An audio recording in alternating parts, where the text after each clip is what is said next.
Alors, monsieur Jean-Marc Guillou, bienvenue sur la Gazette du Fennec. On est très heureux d'être avec vous ici à Abidjan pour un entretien basé sur la formation.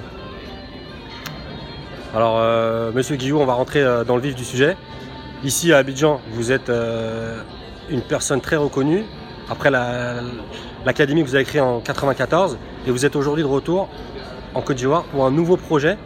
Est-ce que vous pouvez nous en dire plus sur ce nouveau projet de formation ? Oui, je peux vous en dire plus, je peux vous en dire même beaucoup.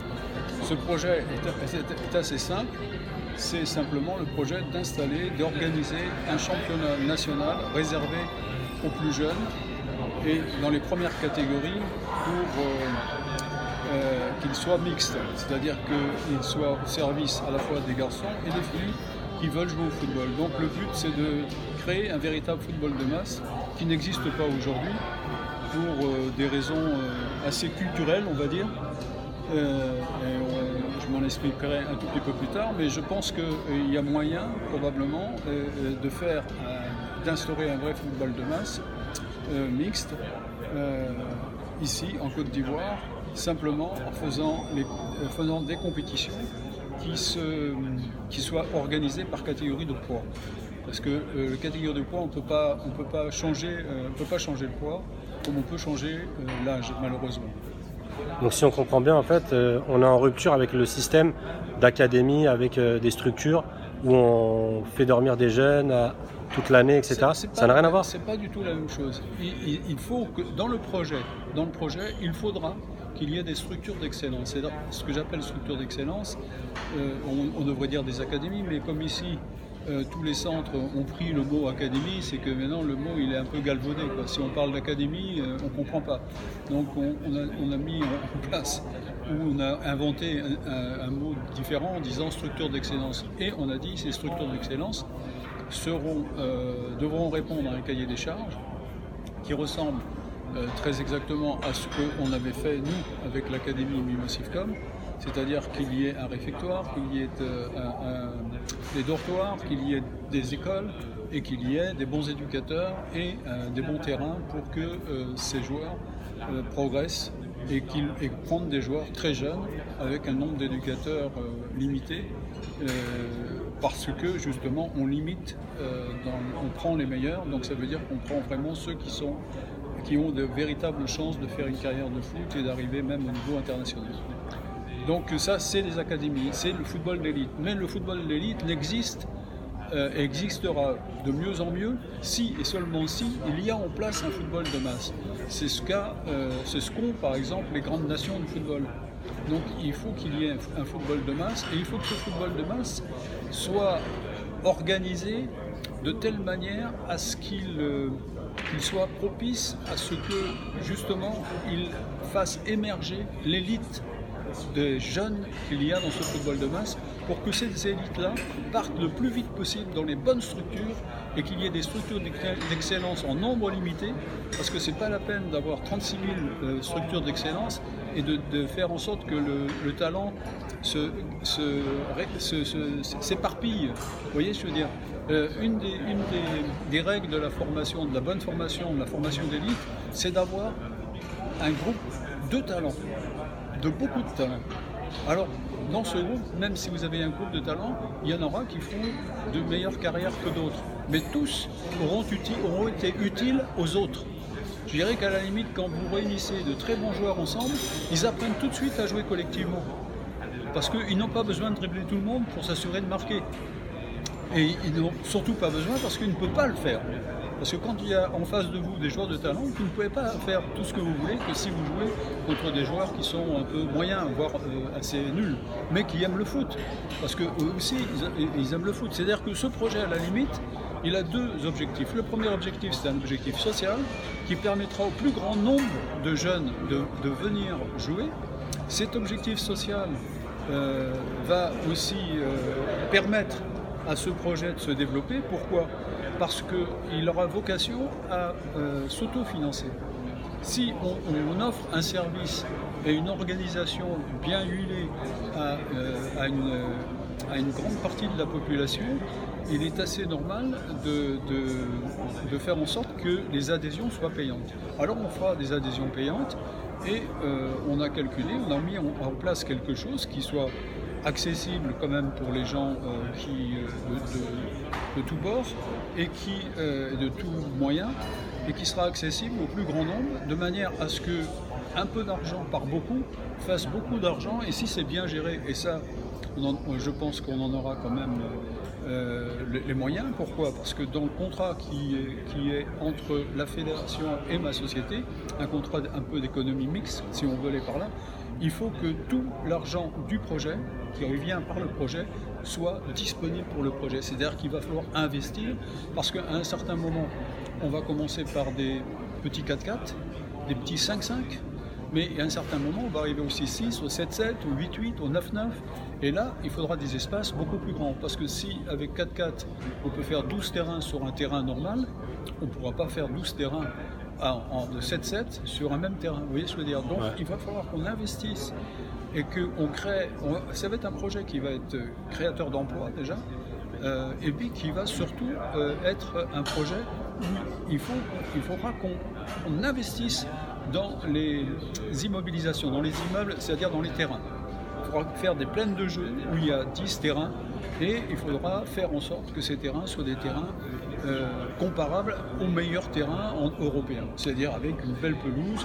Moi je suis partisan des pelouses, je ne suis pas très partisan des synthétiques, tout simplement parce que c'est ici très chaud. Et puis c'est assez prouvé jusqu'à présent que probablement rien ne vaut la pelouse, quoi. Et la pelouse ici, on peut l'avoir parce qu'on a de la chance en Côte d'Ivoire. C'est pas le Mali, il pleut quand même relativement souvent, il fait chaud, il y a tout pour avoir de bonnes pelouses. Donc je vois pas comment on peut pas avoir de bonnes pelouses ici. Et on a la preuve, on en avait des bonnes pelouses chez nous, et là, par exemple, nous on est à Tchékani aujourd'hui, on a une bonne pelouse. Donc il faut pas, effectivement ici, quand j'ai dit je lance un projet, les gens ont tous imaginé que c'était un projet de formation. Ça n'est pas un projet de formation. Ça va être un projet de formation, oui, mais la formation va concerner surtout les éducateurs. Parce que si on veut qu'il y ait plusieurs structures d'excellence, faut-il encore qu'il y ait plusieurs formateurs qui soient compétents pour y travailler. Donc en fait, si je comprends bien, vous tracez une politique et vous substituez quelque part à la DTN Oui, quelque part, on se substitue à la DTN, c'est vrai. Pourquoi? Parce que les DTN, dans la plupart des pays d'Afrique, bon, il y a un DTN, mais un DTN, c'est un employé, c'est pas lui qui décide. Ceux qui décident dans les fédérations, ce sont les dirigeants. Là, je pense qu'ils ont pris une très bonne décision en disant, écoutez, nous, on ne sait pas faire, on va demander à quelqu'un qui semble-t-il sait faire, parce qu'on en a eu la preuve ici quand même, et on va s'en remettre à lui et on va faire un accord mixte, c'est-à-dire qu'on lui donne carte blanche, on lui donne les moyens de faire ce qu'il a envie de faire, et on va en tirer les bénéfices plus tard, ou même assez vite. Parce que en fait, je pense que la fédération va tirer des bénéfices très rapidement. Elle va tirer des bénéfices en même temps parce qu'elle est intéressée sur les produits, et elle va tirer des bénéfices parce qu'elle va se créer un cheptel d'immeubles, un actif de terrain, parce que nous, le projet s'appelle CEJEUNE, c'est un département de la fédération. Quand CEJEUNE va acquérir des terrains, ça va être la propriété de la FIF, ce ne sera pas ma propriété à moi. Mais vous, votre interlocuteur, quand vous dites on, c'est la fédération ou c'est le gouvernement ivoirien à travers son ministère des Sports? Non, quand je dis on, c'est le département CEJEUNE. Mais le département CEJEUNE, c'est un département de la FIF. Donc on peut, et la FIF, c'est quelque chose qui n'appartient pas, mais ça appartient à tout le monde. Ça appartient à tous les clubs. Et ça appartient aussi à toutes les personnes, puisque voilà, tout le monde sait que la FIF est sous tutelle de l'État, du ministre des Sports. Et vous vous basez sur des infrastructures déjà existantes? On va se baser sur certaines infrastructures existantes, mais la plupart du temps, c'est des infrastructures qui sont hors qui sont pas bonnes, et qu'il faudra certainement refaire, qu'il faudra réaménager. Donc implication de l'État. Donc implication de l'État, mais surtout implication du projet, parce que c'est le projet qui sera le. Vous savez, les États comme les institutions, elles n'ont jamais ils n'ont pas suffisamment d'argent. S'ils avaient de l'argent, ils ont de l'argent, mais ils ont tout un tas d'investissements à faire. Moi, je ne suis pas dans l'État, je ne peux pas dire s'ils font des bons choix d'investissement. Moi, je pense que c'est un bon choix d'investissement le football dans ces pays. Pourquoi ? Parce qu'il y a beaucoup de footballeurs en herbe, il y a beaucoup de jeunes qui aiment le football. Et je pense que quand une jeunesse a la chance de pouvoir passer des années où ils font une compétition sportive, je trouve que pour le développement d'une jeunesse, c'est mieux ça que de les trouver dehors en train d'essayer de voler ou de faire n'importe quoi pour s'en sortir. Voilà. Donc, je crois que c'est un bon investissement d'un point de vue public, mais d'ailleurs, tous les gens que j'ai pu rencontrer au niveau politique sont très positifs sur le projet. Donc en résumé, c'est un projet, vous proposez un modèle économique, social, sportif, à destination de l'État ou de la fédération ivoirienne. Est-ce qu'il peut être dupliqué à d'autres fédérations à travers l'Afrique ? Est-ce que c'est votre but ?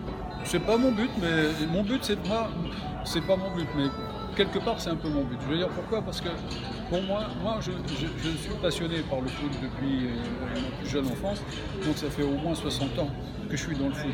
Et je remercie le bon Dieu parce que être 60 ans dans quelque chose qui vous passionne, c'est vraiment un luxe extraordinaire. Donc honnêtement, mais je suis encore mal. Tout le monde dit ah oui mais les vieux et tout ça. Bon, mais on est vieux effectivement. Je suis vieux. Je peux pas dire que je suis pas vieux. On est toujours vieux vis-à-vis de quelqu'un, par rapport à quelqu'un, mais on est toujours aussi jeune par rapport aussi à quelqu'un. Mais je pense que la vraie vieillesse, c'est de ne plus avoir de projet. C'est d'avoir le seul projet qui puisse. Tu es vraiment vieux quand tu as le projet de mourir en fait. Ouais. Quand tu dis finalement tant que je meurs parce que je peux plus, j'ai plus rien à faire là-dessus. Ou alors la maladie vous prend avant. Mais quelque part, moi j'ai des projets, j'ai ce projet, et ce projet est un projet effectivement qui devrait à mon sens faire école. Et il se bâtit sur combien de temps ce projet ? Vous donnez combien pour récolter les fruits ? Il faudra au minimum 10 à 15 ans avant qu'il soit installé sur tout le territoire. Mais d'abord, il y a 2 ans, pendant les 2 ans, ma société s'est engagée à financer pendant 2 ans. Elle ne s'est pas engagée à financer plus longtemps. Donc pour moi, au bout de 2 ans, il faut qu'on ait la preuve que ce projet sera autosuffisant et qu'il puisse aller à terme sans que ma société soit obligée à chaque fois de financer si besoin. Ça représente quoi en termes d'investissement financier à peu près pour avoir une fourchette ? Ça représente, en termes d'investissement financier pour la société, ça représente quand même entre 150 et 200 millions de francs CFA, c'est-à-dire ça représente entre 200 000 à 300 000 euros quand même. Et ça, c'est pour. Vous dites qu'il n'y a pas de. Vous reposez sur des structures existantes, mais vous ne bâtissez pas. Donc ça va sur les éducateurs, Non, ça ne va même pas sur les infrastructures. Ça ne va pas aller sur les infrastructures. C'est pas suffisant pour les infrastructures. Ça va aller surtout sur la communication déjà pour que le projet prenne. Et ça coûte cher. Ça va aller aussi, bien sûr, sur des gens qui vont nous aider. Il y a des gens qui travaillent, donc on doit les payer. Sur des gens qui vont faire les enrôlements, sur des gens qui vont être formés pour être chefs de table. Enfin bref, il y a tout un tas de gens qui vont. Il va y avoir des créations d'emplois qui vont être en partie payés par ma société ou par les fonds que la société va mettre en place. Et en partie par le fait que les adhésions arrivent, et plus les adhésions arriveront, moins ma société aura à mettre. Mais je pense que pendant 1 an ou 2 ans, ma société ne sera pas remboursée avant 3 ou 4 ans. Donc la rentabilité viendra par la vente des joueurs, on imagine ? Non. Il ne s'agit pas de faire des joueurs et de les vendre. Révéler. Il s'agit de faire émerger les joueurs et de les mettre à disposition des centres d'excellence. C'est pas du tout, si vous voulez, le projet doit être autosuffisant par les adhésions et par le sponsoring. Le sponsoring, les gens qui vont adhérer vont voir que si demain vous avez 20 000 cartes d'adhésion et après-demain 50 000, je peux vous dire que ça va quand même intéresser quelques sponsors. Mais la fédération, la finalité, c'est de c'est de révéler des joueurs pour les équipes nationales et donc de les vendre aux clubs européens, on imagine. La fédération ne va pas vendre les joueurs, ce sont les clubs qui vendront les joueurs, mais la fédération pourra effectivement en tirer des bénéfices. Elle peut en tirer des bénéfices surtout au niveau des rentrées, déjà, après, au niveau d'une création d'actifs à travers les espaces que ce projet va devoir mettre à la disposition des joueurs et des joueuses, et en plus, après, d'avoir effectivement, suite au fait que les meilleurs aient été formés dans des centres d'excellence, d'avoir un choix de joueurs pour les équipes nationales d'un niveau très haut. Et ça voudra dire des retours, bien sûr, sur les transferts, un peu, quelque part, parce que il ne faut pas oublier que les équipes nationales, dans un premier temps, sont gérées par la fédération, mais les équipes nationales, actuellement, sont les vrais révélateurs de talent vers l'Europe. Ouais. Ce n'est pas le club, ce n'est pas les clubs aujourd'hui tels que l'ASEC ou l'Africa qui intéressent. Personne ne regarde les matchs de l'ASEC ou l'Africa, ou très peu. Mais dans le monde, tout le monde préfère regarder Liverpool et machin que d'aller chercher des joueurs dans des petits championnats. Alors par contre, la Coupe du Monde, ça les intéresse. Si vous êtes en Coupe du Monde, effectivement, moi je pense que la fédération devrait avoir des droits sur des transferts de joueurs partant de Côte d'Ivoire, parce que tout d'un coup, elle les a mis en vitrine avec la CAN ou avec la Coupe du Monde. Vous voyez ? Bon, cela dit, demain, il n'est pas exclu qu'un club ivoirien puisse faire la Coupe du Monde des clubs aussi. Ouais. Vous voyez ce que je veux dire ? Il y a tellement d'opportunités à faire des choses en Afrique que moi je trouve étonnant d'ailleurs qu'il n'y ait pas autant de gens qui s'intéressent à l'Afrique, parce que c'est un continent où il y a beaucoup à faire. Alors justement, en transition, comment se portent aujourd'hui les fameuses académies JMJ que vous avez créées? Les académies JMJ se portent très, très bien. Partout où on a fait des académies, on a eu des internationaux, partout. Partout, on a eu de très bons résultats. Partout, par exemple, quand nos académies jouaient contre une équipe nationale de jeunes, le résultat était toujours favorable à l'académie. Ça a été le cas en Égypte, ça a été le cas même en Algérie, si on se rappelle bien.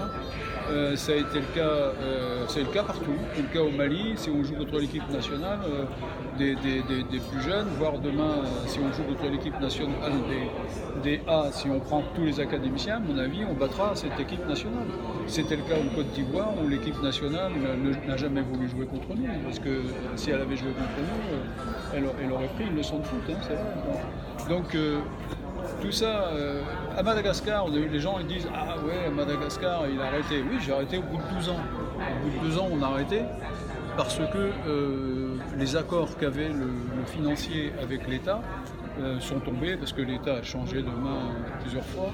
Et ils nous ont demandé gentiment, essayer de faire en sorte on va arrêter parce qu'on ne peut plus financièrement, essayer de ne pas faire de vagues de manière à ce qu'on ne soit pas emmerdé par les politiques et tout ça.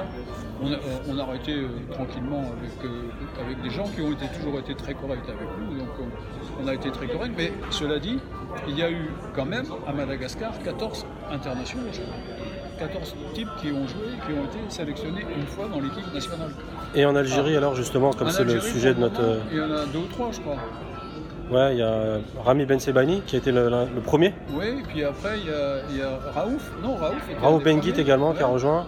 Et dernièrement Youssef Attal, le Niçois. Bon, Youssef Attal, je ne sais pas s'il est passé vraiment par l'académie. Je posais la question, justement, il faut que je pose la question. Ouais, il a joué à la JSK. Il a été récupéré par l'académie, mais il a fait ses premières années à la JSK. Alors il a été récupéré à quel âge? Je ne pourrais pas vous dire, mais il a joué quelques années à la JSK, il a même joué à l'USMA, et il a été récupéré, il a dû jouer 3 ans peut-être. Mais dans les petites équipes alors? Dans les petites équipes, oui. Oui, c'est un jeune joueur, il a 21 ans. Je pense qu'il n'est pas passé par l'académie. Il est passé par l'académie, mais de manière... Peut-être à la fin. Parce qu'à un moment donné, nous on a entraîné des jeunes qui n'étaient pas de l'académie. D'accord. Parce que justement, il y a le Didine en question. Alors, est-ce qu'on pourrait revenir sur cette expérience algérienne? Est-ce que pour vous elle est positive ou est-ce que c'est un échec vu la fin? Non, elle est positive parce qu'il y a eu beaucoup de joueurs qui ont été formés et puis qui jouent, beaucoup au Paradou, d'autres dans beaucoup de clubs d'Algérie. Je ne suis pas ça de manière très précise, mais moi je sais, je pense que tout ce qu'on a fait a été positif. Tout. Maintenant, que ça a été mal géré par des gens après qui est financé en grande partie le projet, c'est possible. C'est pas possible, c'est certain, puisqu'on l'a vécu. Je peux vous dire une chose, par exemple, pour vous montrer la différence de gestion. Nous, on gère l'Académie du Mali. C'est la seule académie qui, pour le moment, nous appartient.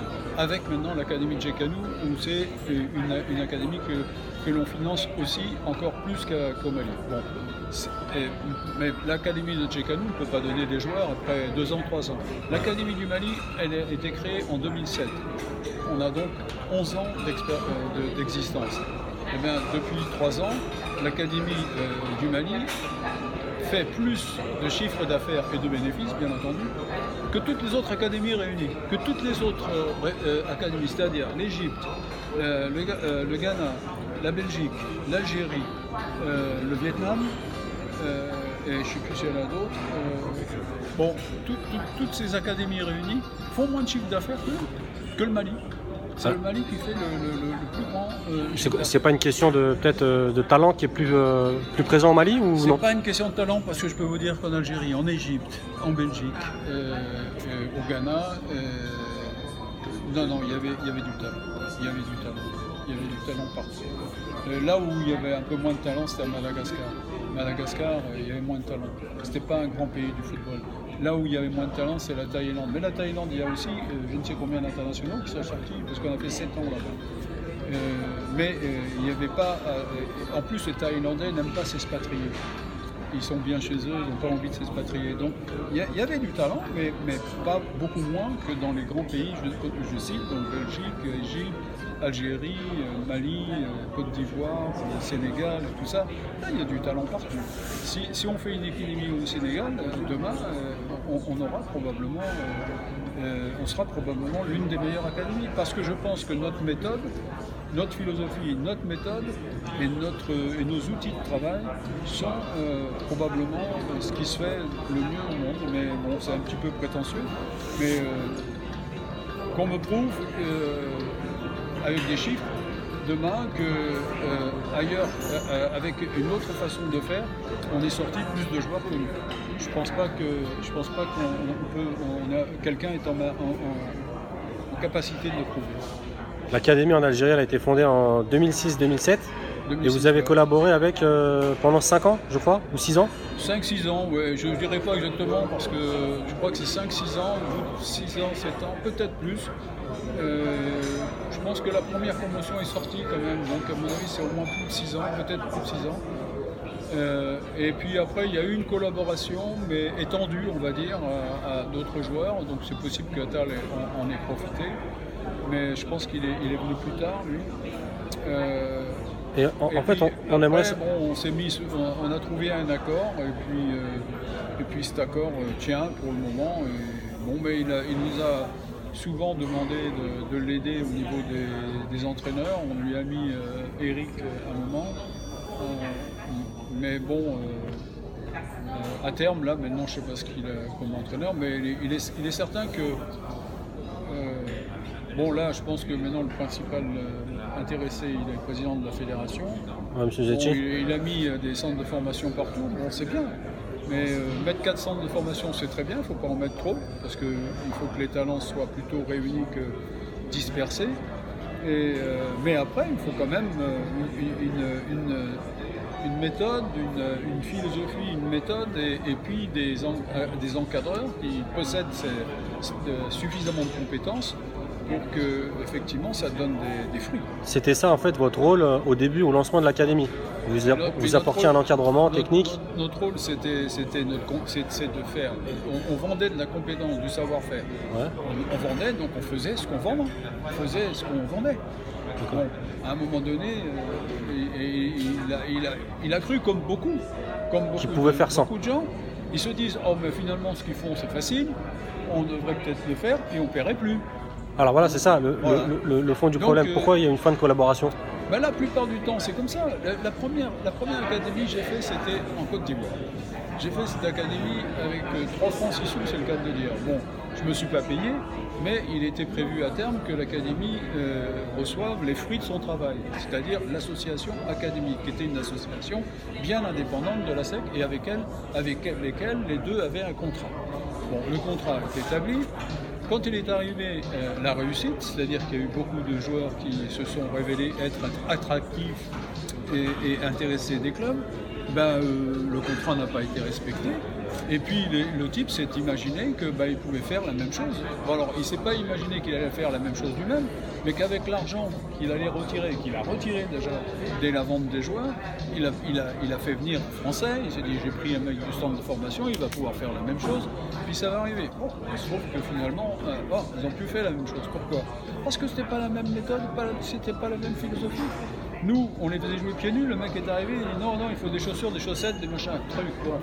Les mecs, ils ont à peine 10 ans, si tu prends des gamins de 10 ans, tu lui mets des chaussures qui sont grosses, lourdes, avec des chaussettes et trucs, et tu as la prétention de les entraîner 3 heures, 3h30, tu vas les tuer. Tu vas les tuer. Si vous faites un match aujourd'hui contre des mecs qui ont des chaussures, même des petites baskets comme ça, et un type qui est pieds nus, à force égale, vous perdez le match. C'est le type pieds nus qui gagne. Ouais, justement, ça a été assez critiqué, hein. Enfin, ça a suscité la curiosité. On se demandait si c'était pas un peu marketing de faire jouer des gamins pieds nus. C'est pas du tout marketing. Je peux vous dire que s'il y a quelque chose qui n'est pas marketing, c'est bien ça. Parce que moi, je dis que c'est une hérésie de voir des types avec des protège-tibias, des chaussettes et des chaussures à 7 ans, à 8 ans. C'est une hérésie. Pourtant, on voit ça partout, même en France ou dans les pays. On le voit en France, mais c'est une hérésie. C'est une hérésie. On n'apprend pas aux joueurs à faire les bons gestes rapidement. Il est toujours au ralenti quand il fait des gestes. Mais c'est pour ça que la technicien, demain, vous voyez un académicien, mais vous voyez tout de suite que c'est facile pour lui les gestes. Vous voyez tout de suite que techniquement c'est de l'ordre de Maradona, c'est de l'ordre de ces grands joueurs-là. Vous voyez ce que je veux dire? Il n'y a pas de crainte sur la santé. Il n'y a pas de crainte sur la santé de. Nous avons joué un match un jour dans un tournoi qu'on a fait à Feyenoord contre le Real. L'équipe du Real, le type, il est venu me voir à la fin, on les a battus. Avec des jeunes qui étaient vraiment plus jeunes même que les leurs. Et on les a battus, mais sans discussion.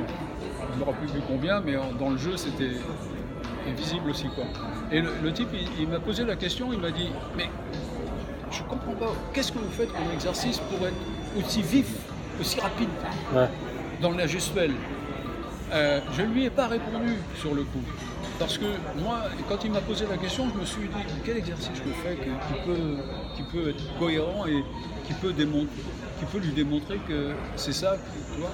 Et en fait, j'ai pas répondu, j'ai dit on joue foot, c'est tout, voilà.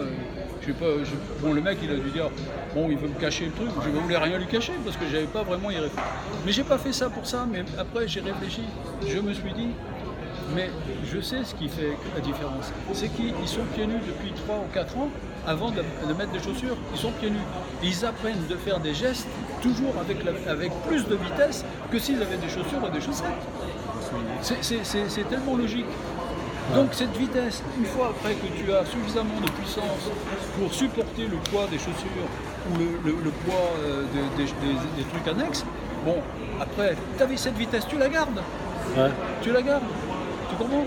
Et puis en plus de ça, c'est pas seulement ça, mais pieds nus. Tu fais un championnat pieds nus, tu fais un tournoi pieds nus, t'as aucun blessé. T'as pas un mec qui se blesse, t'as pas un mec qui te met une semaine, ils en ont pas.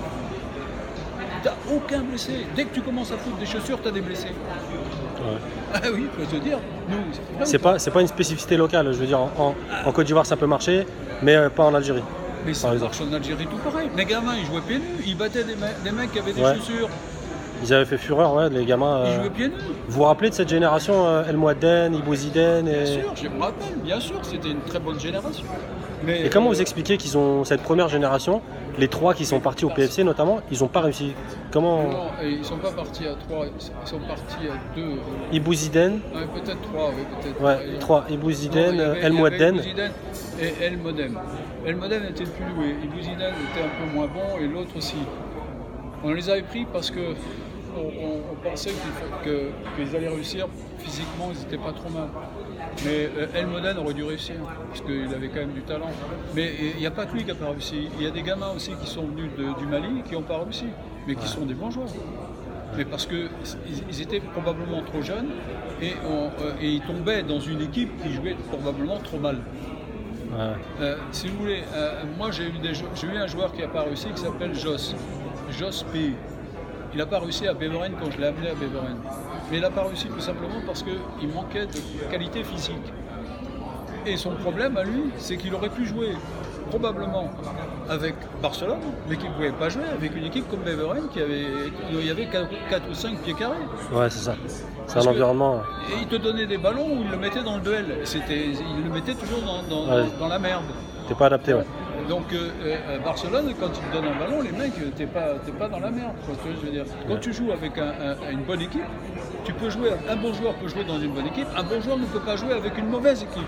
Ouais, parce que quand il donne le ballon, il n'a jamais il n'y a pas assez d'intelligence. Il n'a pas le retour, donc il va jouer tout seul. Et puis s'il n'est pas capable de dribbler parce qu'il n'est pas assez vite ou machin, ben, il va se perdre. Il va pas jouer dans le style direct ou dégage de l'important. Ça, c'est pas possible. Est-ce que vous pouvez nous dire un mot sur Rami Bensebaini, qui est un peu le modèle de réussite, le premier? C'est le premier. Pour moi, il aurait dû être suivi par beaucoup d'autres, ou précédé, parce qu'un mec comme Raouf, à mon avis, il n'a rien à faire là-bas en Algérie, et on l'a fait jouer souvent arrière droit en sélection. Pour moi, c'est un milieu défensif très bon, et un milieu qui sait jouer en plus, donc il devrait partir en Europe et jouer à cette place. Après, il y en a d'autres. Hein. Moi, il y a des attaquants qui sont pas très bien, Nedji par exemple. Il y avait le petit sur le côté, un peu mal. Je pense qu'il n'a pas pris beaucoup. El Melali, il a été transféré à Angers cet été. Lequel? El Melali, Farid El Melali. Comment il s'appelle? Ouais. Farid El Melali. Je ne sais pas si c'est un académicien. Si, c'est un académicien. Et il a été, c'est le premier joueur du Paradou à être transféré sans passer par un prêt. Il a été acheté par Angers cet été. Il ne nous a même pas dit ça. Monsieur Zetchi, vous voulez dire? Oui, normalement on a un procès. Oui, il a été transféré cet été. Mais à combien? Le chiffre il est confidentiel, on ne sait pas. Il y a Youssef Attal qui a été prêté au départ en Belgique, et là il a été acheté par l'OGC Nice à hauteur de 4 millions d'euros. 4 millions d'euros, c'est pas mal. Bon, il s'est bien baladé quand même grâce à vous. On peut dire que c'est une réussite économiquement. C'est rentabilisé apparemment, l'Académie du Paradou. A priori, c'est rentabilisé parce qu'avec Bensebaini, c'était presque rentabilisé. Et puis, je pense que là, quand s'il est revendu de Rennes, d'après ce que je sais, il y a un pourcentage pour lui et pour nous, normalement, s'il respecte les trucs. Mais bon, honnêtement, il n'a pas fait une mauvaise affaire avec nous. Il a même fait une bonne affaire parce que il a continué comme beaucoup, parce que Roger Voignard, il ne faut pas croire, et lui, il ne payait rien du tout, il n'a jamais rien payé. Mais il a gagné beaucoup d'argent grâce à nous, énormément. Mais si votre contrat il a pris fin avec Zetchi, comment vous pouvez aujourd'hui dire que... on vous sent un petit peu amer? Oh, je suis pas amer, non. Je regrette que ça soit terminé comme ça, parce que honnêtement on pouvait mieux faire et il pouvait gagner beaucoup plus. Mais c'est sa décision, c'est pas la mienne. Donc je regrette pas. Moi, honnêtement, j'ai vu des bons joueurs. Ce dont je me rappelle, c'est que quand on est arrivé et qu'on a fait le recrutement, honnêtement, ça a été le recrutement le plus difficile pour moi, parce qu'il y avait 80 joueurs, c'était énorme. Combien de joueurs? 80. Nous, d'habitude, c'est 35 joueurs. Ah ouais. Il y a une prospection de 8000 gamins, je crois, et 60 qui ont été retenus. Oh, il y avait plus que ça, 80. 80. Je te dis qu'il y avait à peu près 80 joueurs. Je me rappelle, c'était un truc de fou, quoi. Et pourquoi autant?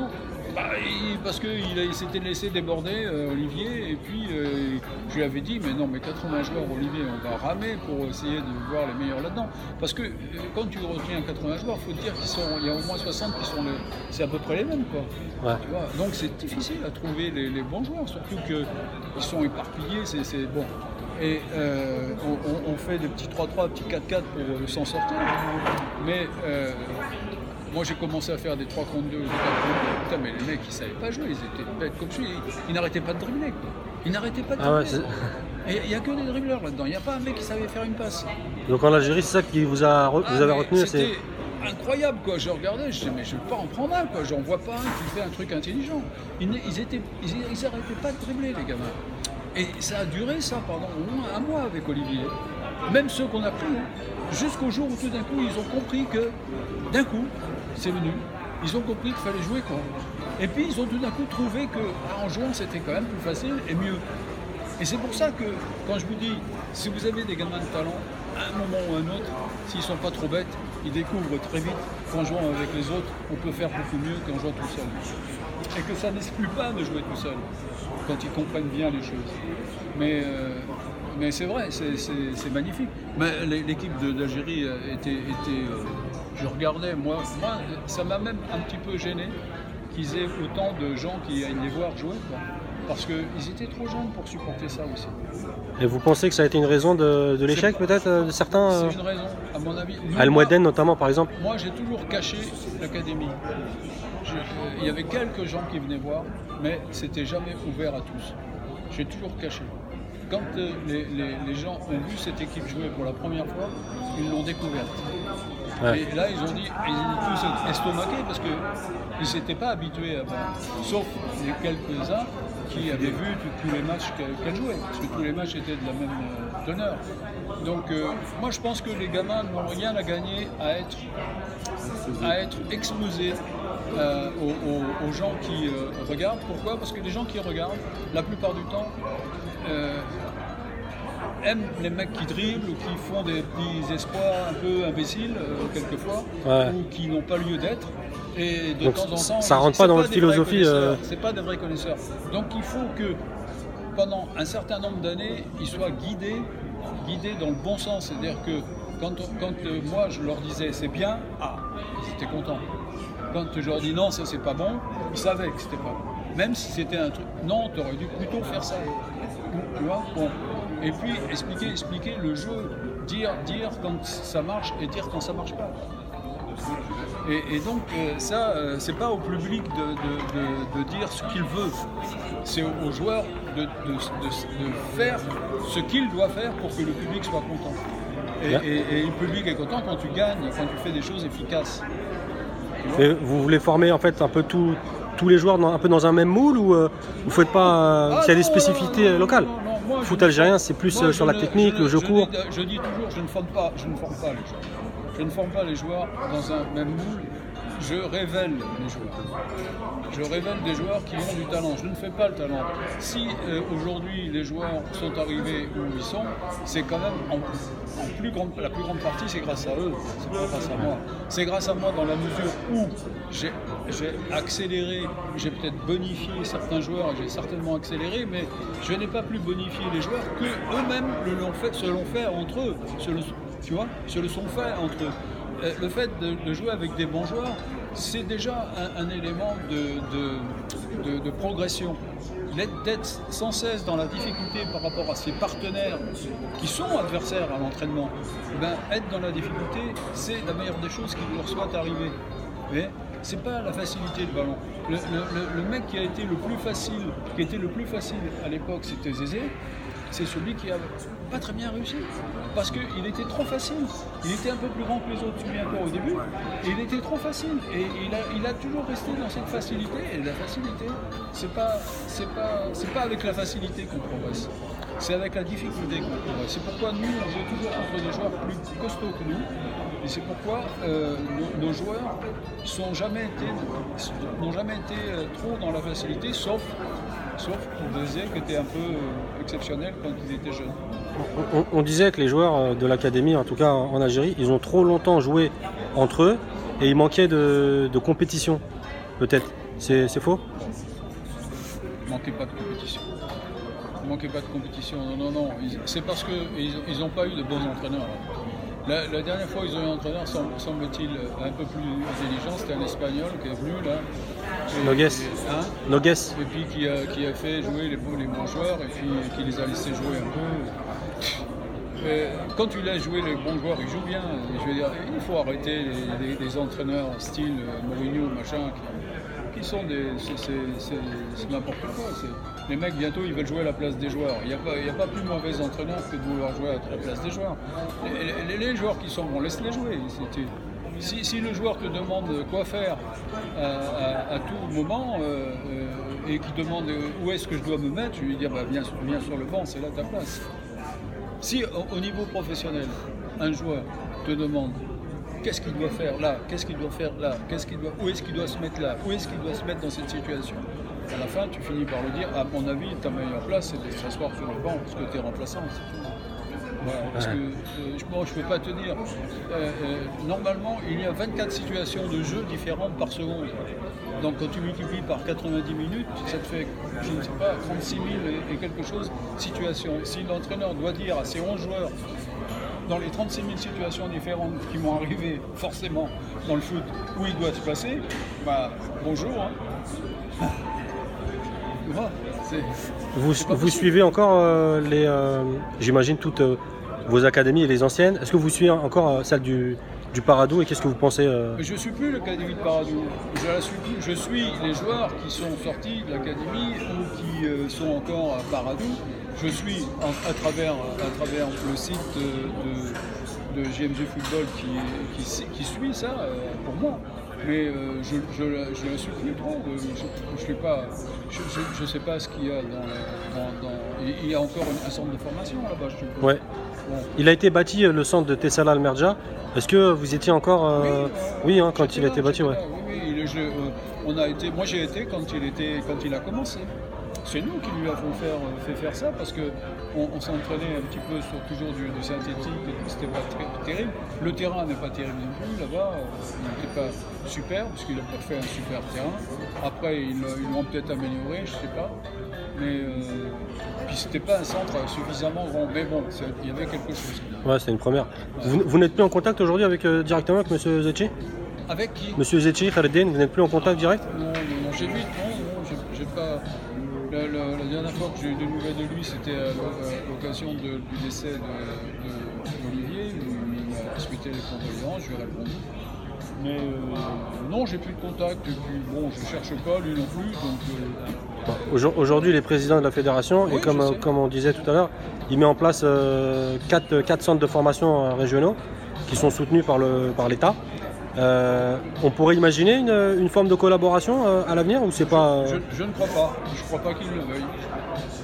Bon, s'il le veut, on peut. Bon, moi, je ne suis pas non plus complètement fermé à lui. J'ai rien. Une expérience en Algérie et une nouvelle expérience vous fermerez la porte ou pas du tout ? À condition qu'il nous laisse faire. S'il nous laisse faire, à mon avis, ces 4 centres de formation seront utiles, seront probablement utiles. Maintenant, il faut mettre des bons encadreurs. Maintenant, s'il y a des bons encadreurs, on n'est pas les seuls à être bons. Hein. Il peut avoir de bons encadreurs. Il faut surtout qu'ils mettent des bons encadreurs et qu'ils les laissent travailler. Et qu'est-ce que vous pensez justement de cette idée ? Bon, l'Algérie, c'est un pays qui est vaste. Qu'est-ce que vous pensez de cette idée de mettre 4 centres par région ? 4 centres, ouais. Par région ? Non, dans 4 régions géographiques différentes. Je trouve que c'est une bonne idée. Moi, je n'ai rien contre. La France a fait 10 ans ou 15 ans de centres de formation qui ont coûté pas mal, parce que chaque centre de formation a coûté près d'1 million d'euros. Et elle a fait ça en 68. Et en 90, c'est-à-dire combien ça fait ? Ça fait 68 à 90, ça fait 22 ans. 22 ans, non même pas, 12 années. Qu'est-ce que c'est ? 22 ans. 68, ouais. En 22 ans, ils n'ont jamais fait de résultats au niveau des jeunes. Donc les centres de formation, c'est une connerie. Les centres de formation, c'est quand ils ont commencé à faire des centres de pré-formation. Ah ouais. Ils ont commencé à faire des centres de préformation. Préformation, ça commence à 10-11 ans, selon eux. Moi, tout ça, pour moi, c'est des centres de formation. Mais eux, ils ont inventé la préformation parce qu'un type, comme qui s'appelait Boulogne, avait dit que le centre de formation commençait à 15 ans. Il ne fallait surtout pas changer. Donc après, ils ont appelé ça préformation. Ils me disaient, d'ici là, il va y avoir la préformation. Donc pour vous, c'est ça la clé de la réussite, française actuelle? A été la préformation. Parce qu'ils ont fait des centres de préformation dans, je crois, au château, là, la fédération, Verfontaine. Ils en ont fait 2-3 autres, dans 2 ou 3 régions, dans une grande région. Et ça a donné des bons résultats dans certains, pas dans toutes. Mais là où il y avait des bons éducateurs, ça a donné des résultats. Là où il y avait des éducateurs moyens, ça a donné des résultats moyens. Il aurait dû réfléchir aussi au fait de former des bons éducateurs et de réfléchir aussi. Mais je pense que ce qu'on va faire, nous, au niveau de ce qu'on veut faire ces jeunes, ça va être révolutionnaire à 2 niveaux, à mon avis. Au niveau de faire des 4-4 plutôt que des 7-7, parce que de jouer pieds nus dans des bonnes conditions, de faire des 5-5 après, de progresser progressivement, d'aller vers 11-11 tout en faisant toutes ces étapes. C'est de quel âge à quel âge, non, ces étapes? Ces étapes, ils vont partir normalement de 9 ans et ça va arriver à 16-17. Et à 16-17 ans, je peux vous assurer, 17-18 ans même, eh bien, je peux vous assurer que les mecs qui sortiront de tous ces matchs et ces championnats successifs, d'une part, les meilleurs auront émergé bien avant 14-15 ans.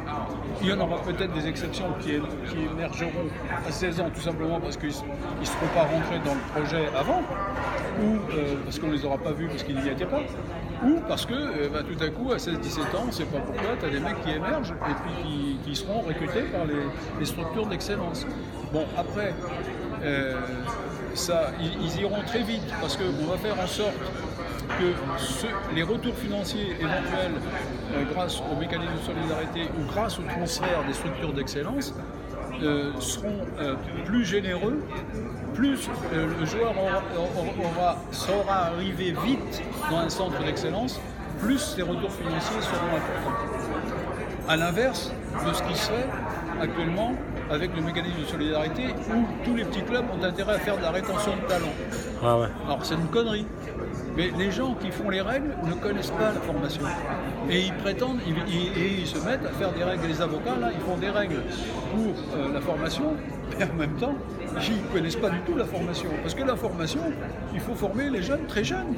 Il faut les prendre à 10 ans. Et les mécanismes de solidarité commencent à 12. Il faut arrêter la formation, non pas à un âge, il faut l'arrêter à une compétence. Quand le joueur est compétent, aujourd'hui par exemple Mbappé, il va être encore en formation pendant 3 ans lui. Mais c'est complètement ridicule. C'est-à-dire Mbappé, il sera en formation jusqu'à 23 ans comme tout le monde. La fin de la formation, ça n'est pas la compétence, c'est une date. C'est 23 ans. Vous voulez dire qu'Mbappé n'a pas encore fini son cursus de formation? Mbappé n'a pas fini sa formation, puisqu'il est champion du monde. Ouais. Il est champion du monde, mais il est encore en formation, au texte de la FIFA. Tout ça parce que c'est fait par des avocats qui n'ont jamais réfléchi au football. Pour moi, la fin de formation, c'est quand un joueur a un contrat professionnel, et d'autant plus quand il est international quand même. Ouais. Non ou pas? Bon, ouais. C'est tellement évident pour tout individu normaux, je veux dire. Et c'est normal qu'un type qui a 18 ans mais qui a un contrat professionnel en bonne et due forme, il ait fini sa formation et qu'à partir de là, on calcule après les mécanismes de solidarité à partir de ça. Il a fini tant, il a eu tant de formation, tant d'années, et bien les 5% sont répartis. Et ils sont répartis pas de la manière dont ils les répartissent, c'est-à-dire le moins par le jeune âge et plus avec le vieillage. C'est complètement ridicule, c'est l'inverse qu'il faut faire. Ouais. C'est l'inverse qu'il faut faire. Et il faut faire en sorte aussi que les clubs qui révèlent le joueur le plus vite possible, et c'est ce qu'on va faire nous en Côte d'Ivoire, soient mieux récompensés. Et un mécanisme de solidarité plus grand. Okay. Après, la transition est bienvenue sur le fait qu'en Afrique, c'est un gros problème, c'est le trafic d'âge. Est-ce que ça peut vraiment pénaliser le football africain ou On ne peut pas y échapper. En Afrique, actuellement, c'est culturel. Mais il faut effectivement sortir. Alors on peut comprendre ça, on peut le comprendre parce qu'en Afrique, quelque part, c'est comme si on rétablissait une justice. Parce qu'effectivement en Afrique, pour la plupart des Africains, quand ils ont 14-15 ans, par rapport à l'Européen, ils ont un handicap physique. L'Européen est beaucoup plus précoce que l'Africain, et surtout l'Afrique noire, où il y a des gens qui mangent très peu, qui ont un retard de croissance, qui ont... voilà, donc, quelque part, revenir à 2 ans de moins, quelque part, on a l'impression que c'est presque juste, quoi. Mais c'est quand même pénalisant, Et là, je pense que le fait que de faire ce projet, ça va limiter terriblement cette triche systématique ou ce truc culturel, parce que on aura pris l'âge à 10 ans et que peut-être que le gamin va en souffrir un petit peu, parce qu'effectivement les tricheurs vont toujours bénéficier de ça. Moi je rêve d'une chose, et il faut arrêter que la FIFA nous dise des conneries. La FIFA dit que leur système est à 90% fiable, c'est faux. Le bracelet, c'est ça? Oui, la prise de machin poignet, c'est faux, c'est archi faux. Il n'y a pas une équipe africaine qui respecte les âges, il n'y en a pas une. Bon, alors il y en a que c'est exagéré, et il y a d'autres c'est 2 ans, 3 ans, mais aujourd'hui il n'y a pas une équipe en Afrique noire qui respecte. Voilà, ça il faut bien, et je ne sais pas si c'est le cas en Afrique du Nord, un peu moins probablement, parce qu'il y a peut-être un peu plus de contrôle, mais honnêtement, il faut le dire, donc il faut finir par faire des championnats avec des poids. Les moins de 17, ça y est, on dit voilà, c'est les moins de 50 kg, les moins de 60 kg, point final. Et puis comme ça, au moins c'est pareil, c'est valable pour tout le monde. On s'en fout de l'âge. C'est pas fiable l'âge. C'est pas fiable non seulement en Afrique, c'est pas fiable là où vous pouvez tricher, vous trichez. Vous croyez qu'au Mexique ils trichent pas? Ouais. Ils ont été pris, ils ont été rattrapés. Et on rattrape des mecs qui trichent vraiment beaucoup, je peux le dire. Parce qu'en Afrique, on ne rattrape pas. Aujourd'hui, je suis sûr que la Guinée, qui jouait contre le Mali, a triché de moins de 4 ans en moyenne. Je suis sûr. J'en suis certain. Bon, je le dis, mais je ne veux pas les accuser. Mais c'est comme ça. Qu'est-ce que vous pensez des modèles de formation qui existent au Sénégal, avec l'Académie Djambar par exemple, et en général un petit panorama sur le système africain? Les académies sont bien, c'est bien de faire des académies, mais l'Académie de Djambar, il s'est créé suite à, je crois qu'il a été créé par, comment il s'appelait le gars déjà? Adjomi Boko et Lama. C'est lui qui a créé ça, je ne sais pas s'il y est encore. Toujours? Il y a toujours? Parce que la dernière fois que je suis allé là-bas, je ne l'avais pas vu. Mais Adjomi Boko, il l'a fait suite à une tournée qu'on avait fait en France, et il nous avait suivi. Il avait dit tiens, moi, ça me donne une idée, je vais faire ça, mais je vais essayer de mettre dedans les gars du sport, le ministre des Sports déjà de la France ou de l'Europe, je ne sais pas quoi, et puis le gars de la région du Nord qui avait fait ça. Bon, moi je n'étais pas trop d'accord avec lui pour ce financement, mais il a trouvé les financements de cette manière. Ils sont allés, ils ont fait un truc, mais c'est une bonne chose. C'est une bonne chose pour le Sénégal, je crois. C'est une bonne chose qui est Génération Foot aussi, qui est financée par Metz. Oui, avec le FC Metz. Metz en tire un bon parti, semble-t-il. Et puis après, il y a un autre truc qui est Notre-Dame, de machin, je connais un peu toutes ces académies parce qu'on les a jouées. Mais c'est bien, à défaut de programme fédéral, que des gens, des privés fassent des académies, moi je suis pour. Moi je suis pour que demain, en Côte d'Ivoire, derrière le projet Ces Jeunes, il y ait des académies qui se créent. Privées. Privées. Et on ne va pas les forcer, mais on va par contre les agréer en leur fixant un cahier des charges. Et on va les agréer, et dans le cahier des charges, il y aura en plus l'obligation de travailler comme nous on travaille, comme nous on veut qu'ils travaillent. C'est-à-dire on va faire des modules de formation tirés de ce qu'on sait faire avec l'Académie GMG, de manière à ce que d'autres éducateurs aient la même compétence. Parce qu'avec 6 académies qui soient aussi bonnes qu'une seule académie, je peux vous garantir que vous avez vraiment le matériel humain pour jouer une Coupe du Monde et avoir des prétentions de la gagner. Malgré le succès de toutes vos académies, comment, bon, c'est une question qui peut paraître un peu étrange, mais vous n'avez jamais été approché par la FIFA ou la CAF pour des projets de développement? Non, jamais. Non, bon, la CAF, mais pourquoi? Je vais vous dire pourquoi. Parce que le succès des académies, d'une part, il nous a été volé par Roger Voignin, qui, lui, a été approché par la CAF. Par qui, vous? Roger Voignin, de la SEC, okay. qui ne sait jamais ce que c'est, qui ne savait pas avant que j'arrive que c'était qu'une académie, qui rigolait tellement le projet lui faisait rire. Il n'y croyait pas du tout. Bon, et il a retiré, il s'est mis d'emblée devant en disant que c'est grâce à lui si l'académie fait tout ça et tout ça. Bon, bref. Donc c'était son équipe, c'était la SEC, effectivement.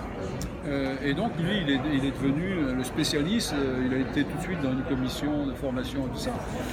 On préfère, bien entendu, favoriser les présidents qui sont de possibles électeurs que de favoriser des techniciens qui n'en sont pas. C'est pareil pour la FIFA. La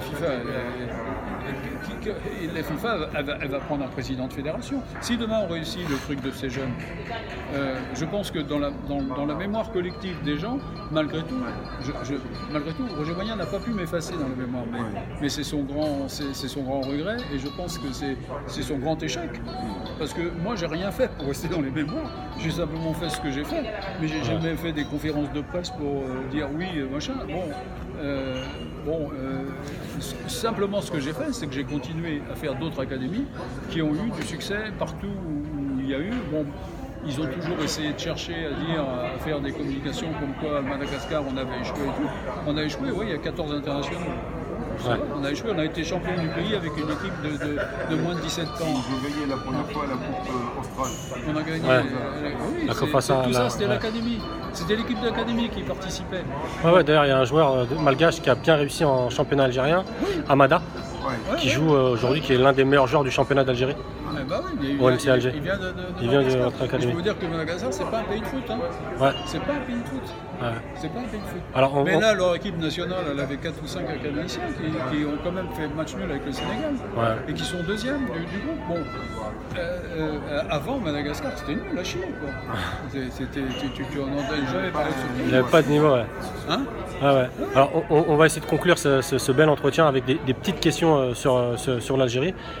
Qu'est-ce que vous pouvez nous dire, vous, en tant que formateur, sur l'Algérie? Qu'est-ce que ça vous inspire, le football algérien? C'est un grand pays de football. C'est un grand pays de football. Il y a toujours eu des très bons joueurs. Moi, je me rappelle de Zitouni, des joueurs comme ça, de Melkoufi. C'est des super joueurs. Il y a eu des super joueurs. Moi, j'ai eu Salah Assad comme joueur. C'est un super joueur, Salah Assad. L'autre là qui joue au milieu, il y a je ne me rappelle plus de tous les noms, celui Majeb, je ne sais pas comment. Madjer. Belloumi, c'était un très bon joueur aussi. Et ils ont vraiment de très bons joueurs, les Algériens.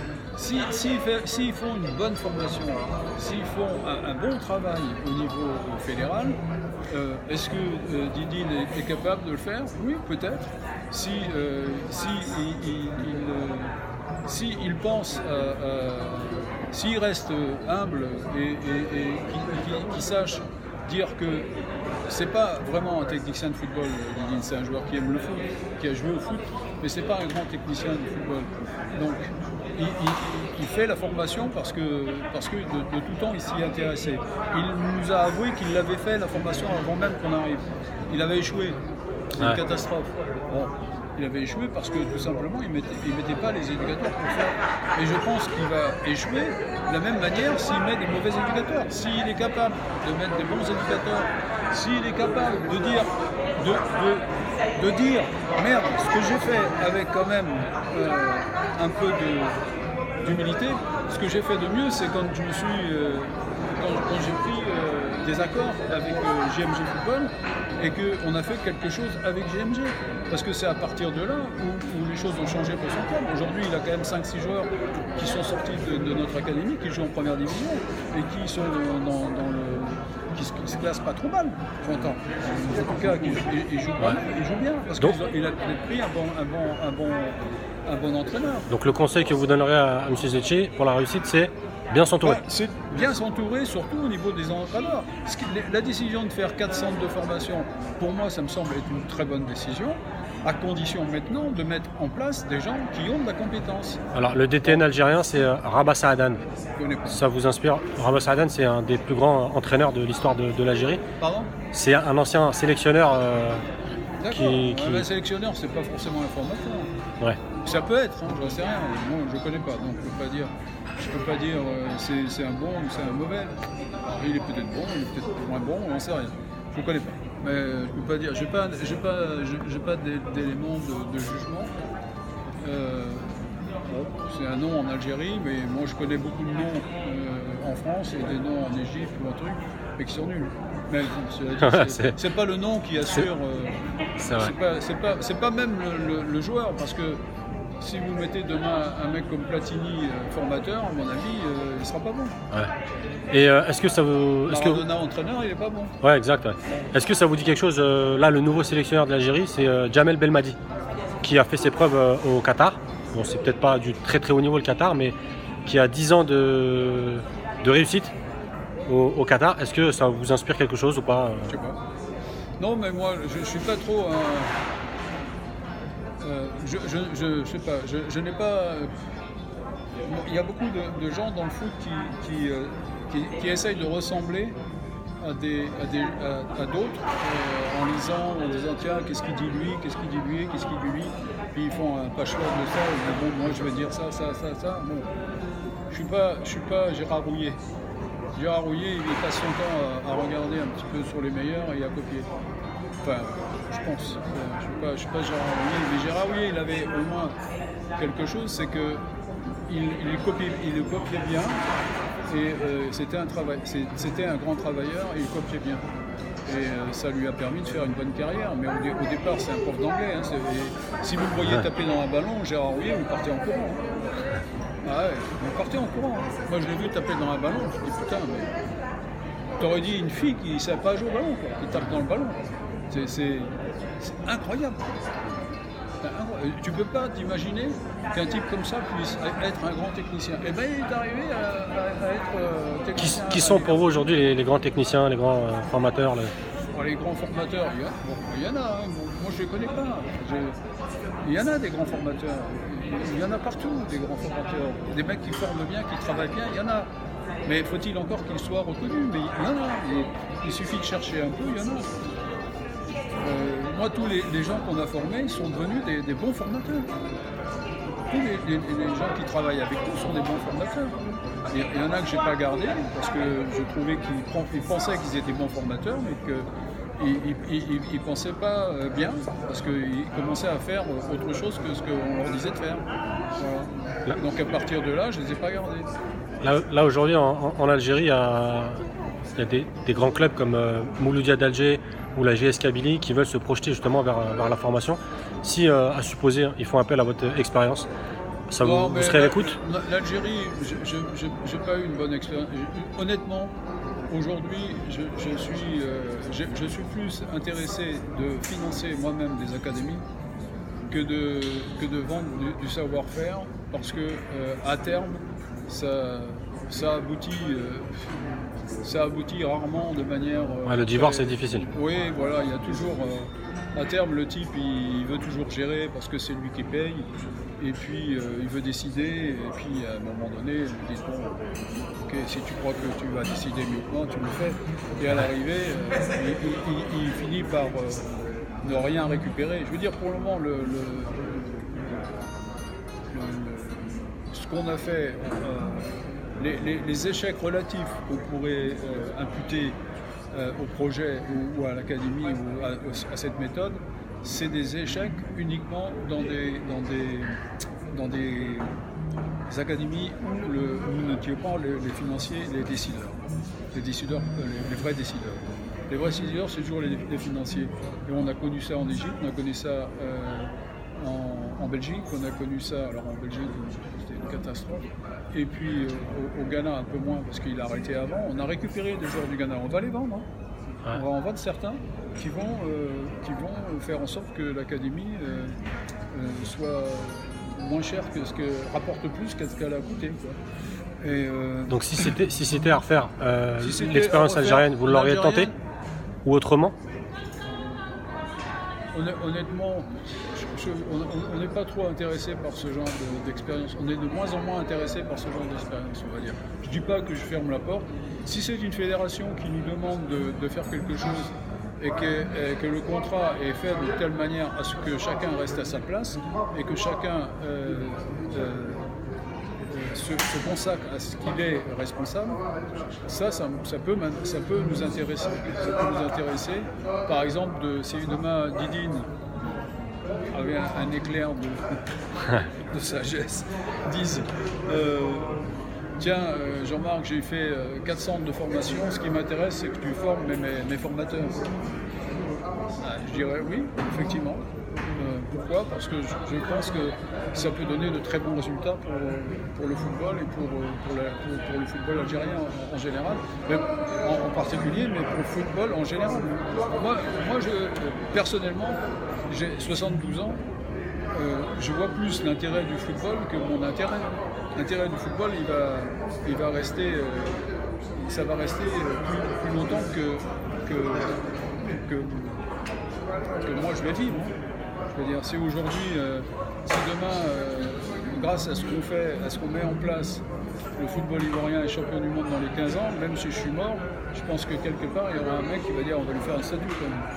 Ça serait ça votre objectif, de voir une équipe africaine laisser quelque part une trace positive. Je veux dire, tout homme normalement ou tout individu doit dans une activité qui est sa passion, essayer de laisser une trace positive. Ça a été le cas un petit peu de Boulogne, même si je n'étais pas d'accord avec ses idées. Il a laissé une trace positive parce que ça a été un des promoteurs de la formation. Mais même si la formation qu'il a mis en place, je lui ai dit un jour, donc je suis tranquille, même s'il est mort ici longtemps, je lui ai dit, ce que vous avez fait, vous l'avez bien fait, mais vous avez oublié de faire les évaluations. Vous devez évaluer la mise en place, et il y a plein de choses qui sont pas bonnes dans ce que vous avez fait. Et je lui ai dit, et il m'a mis au défi, il m'a dit, alors si tu crois que tu peux faire mieux, va, fais quelque chose quelque part. Et j'ai dit, oui, je vais le faire. Je vais aller demain en Afrique et je vais faire quelque chose. Je vous le dis. Et en 7 ans, j'ai fait plus d'internationaux que lui en 20 ans de centres de formation, dans 20 centres de formation. C'est quoi votre plus belle réussite? Ma plus belle réussite, c'est ça, c'est de voir que dans toutes les académies, il y a des joueurs qui sortent. L'autre jour, il y a un espèce de contradicteur qui était à la télévision contre le projet de ces jeunes, qui a posé la question aux 2 consultants qu'il y avait, dont l'un était franchement pour nous, l'autre était partagé. Et il a dit, citez-moi depuis 2003 un joueur qui est sorti des académies de JMG. Et les autres, comme ils ne connaissaient pas, ils ne pouvaient pas. Il dit à un mec dont il sait qu'ils ignorent probablement l'histoire de l'académie, il demande de leur dire quelque chose qu'ils ne peuvent pas dire. Donc ils n'ont rien dit. Et l'autre, il croyait que donc c'était pour lui l'argument fatal, quoi. Mais moi, j'ai téléphoné au type après, j'ai dit, mais quand il y a des gens qui disent comme ça qui sont autant contre le projet, il faut m'inviter. Il faut m'inviter parce que les autres, ils ne connaissent pas. Alors évidemment, ils ne peuvent pas répondre. Moi, en 5 minutes, je lui ai dit, voilà, il y a 9 internationaux qui sont sortis du Mali récemment et qui jouent, un à Reims, un à Rennes, l'autre à Lille, l'autre maintenant à Brighton, 2 à Salzbourg, 1 à Monaco et 1 à Lens. Il y en a un à Strasbourg. Et 1 à Strasbourg, encore. Ouais. Bon, je suis arrivé à 8, mais je crois que j'étais même 9. J'aurais pu lui dire ça, mais j'ai dit, mais attendez, vous rêvez ou quoi? Citez-moi une structure qui a 8 ou 9 joueurs qui jouent maintenant dans des championnats européens. Mais il n'y en a pas. Il n'y en a pas. On vous sent toujours passionné, malgré vous dites que vous avez 62 ans, la retraite, vous n'y pensez pas encore apparemment. Vous ne serez jamais à la retraite. Quelle image vous aimeriez qu'on garde de vous, que les Africains gardent de vous? J'aimerais qu'on garde une image positive. Et l'image sera positive Aujourd'hui, l'image que vous avez ici, elle est positive malgré tous les contradicteurs, enfin, malgré que certains contradicteurs aient eu les moyens de faire en sorte de laver un peu le cerveau de ces gens-là. Elle est plutôt positive, l'image. Honnêtement, quand les gens me croisent, la plupart du temps, même je suis gêné, ils me disent « Ah, c'est peut-être chez moi, merci. » Ils me disent merci, je ne sais pas trop pourquoi, parce qu'en fait, je dis « oui, bon, voilà. » Je leur dis « Bon, bah, merci, moi aussi, c'est moi qui vous remercie. » Mais globalement, aujourd'hui, l'image, et je vais la essayer, l'image, c'est de quelqu'un qui aime le foot. Mais ceux qui sont les plus à même de savoir quelle image j'aimerais qu'ils gardent, ce sont ceux qui sont dans les académies et avec lesquels, les gamins qui sont dans les académies, moi, les jeunes, c'est bien, mais derrière, il faut qu'il y ait les académies. Il faut qu'il y ait 6 ou 7 académies, il faut qu'il y ait des gens qu'on ait formés, que ces gens qu'on ait formés gagnent de l'argent parce qu'ils réussissent, et non seulement gagnent de l'argent, mais aient la même aventure que nous avec des gamins, parce qu'il n'y a rien de plus enrichissant que de voir la réussite d'un gamin auquel on a participé. Mais il ne faut jamais oublier que de toute façon, s'il réussit, c'est parce qu'il avait du talent.